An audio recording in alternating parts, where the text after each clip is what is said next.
छत्रपती शिवाजी महाराजांचा सुवर्णकाळ आणि आजचा महाराष्ट्र महाराष्ट्र महाराष्ट्र म्हणजे काय? महाराष्ट्र म्हणजे जिजा उंच्या गळ्यातील माळ म्हणजे महाराष्ट्र, सईचं कुकवानं भरलेलं कपाळ म्हणजे महाराष्ट्र, जगत गुरु तुकोबरायांच्या भजनातील टाळ म्हणजे महाराष्ट्र, कायम आठवणीतला भाळ म्हणजे महाराष्ट्र, कर्तृत्वाच्या सरीनं हिरवागार झालेला रानमाळ म्हणजे महाराष्ट्र, आणि तुमचा आमचा प्राण म्हणजे महाराष्ट्र, आणि तुमचा आमचा प्राण म्हणजे महाराष्ट्र. खरं तर आज महाराष्ट्राची काय परिस्थिती आहे? सगळ्या टायरवाले केरळचे, बांधकामवाले युपीचे, गवंडवाले बिहारचे, सुतारवाले राजस्थानचे, हॉटेल सगळी दक्षिणातांकडे. साहेब, ही पोरं इथं काम करतात, या महाराष्ट्रात येऊन काम करतात, याचं मला मुळीच वाईट वाटत नाही. पण आमच्या महाराष्ट्रातली पोरं कॉलेजच्या कट्ट्यावर बसायचं, पिचकाऱ्या मारायच्या, नाहीतर कुठल्या तरी भाईच्या मागे जाय की म्हणून फिरायचं, याच्या पलीकडे काय करतात का नाहीत? अहो, त्यांना सांगा, आपण या महाराष्ट्राच्या मातीमध्ये जन्माला आलोय. या महाराष्ट्राच्या मातीचा इतिहास कुठल्या ऐऱ्या घेरानं किंवा लुंग्या सुंग्यानं लिहिल्या नाही. या महाराष्ट्राच्या मातीचा इतिहास लिहिलाय शायरांच्या डाफांनी, घोड्याच्या टापांनी, ढगाच्या गडगडाटानं, डोंगराच्या हिरव्या पिवळ्या शालीनं, सह्याद्रीच्या नालीनं.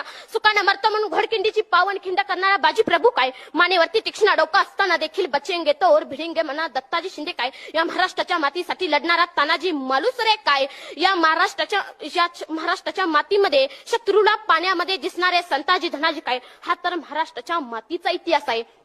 तुमच्या तरुण पिढ्यांना तुम्ही समजावून सांगा. आपण असं नानवरा आणि तुकोबरायांनी सगळ्या महाराष्ट्राला सांगितलं चालायचं कसं, बोलायचं कसं, वागायचं कसं, पण आजच्या जन्माला आलेल्या पोराला सांगावं लागतं की बाबा रे, या महाराष्ट्राच्या मातीसाठी या शिवरायांनी आपला प्राण अर्पण केलाय. आता तुला जीव द्यायची गरज नाही. या मावळ्यांनी या मातीसाठी आपला रक्ताचा अभिषेक घातलाय. तुला आता रक्त सांडायची गरज नाही.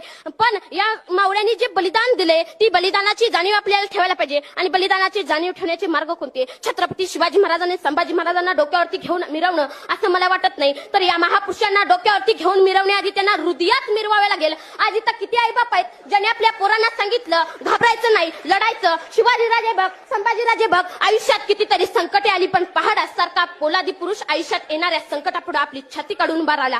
किती आईवडिलांनी आपल्या मुलांना संभाजी महाराजांचा इतिहास सांगितला, किती आईवडिलांनी आपल्या मुलांना छत्रपती शाहू महाराजांचा इतिहास सांगितला.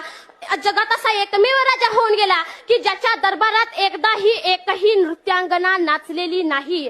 हा जगातला एकमेव राजा आहे. आमच्या छत्रपती शिवाजी महाराजांनी आम्हाला सांगितलं की प्रत्येक स्त्री ही माझ्या मराठ्यांच्या घरातली देवता आहे. आणि छत्रपती शिवाजी महाराजांच्या आऊसाहेबांनी म्हणजे आमच्या मासाहेब जिजाऊंनी आम्हाला सांगितलं की प्रत्येक स्त्री ही मराठ्यांच्या या स्वराज्यातल्या घरातल्या माझ्या मायमाऊली सारखी आहे. तिला माझ्या या स्वराज्यामध्ये आदराचं स्थान आहे. पण त्याच महाराष्ट्रातल्या मराठी मावळ्यांनी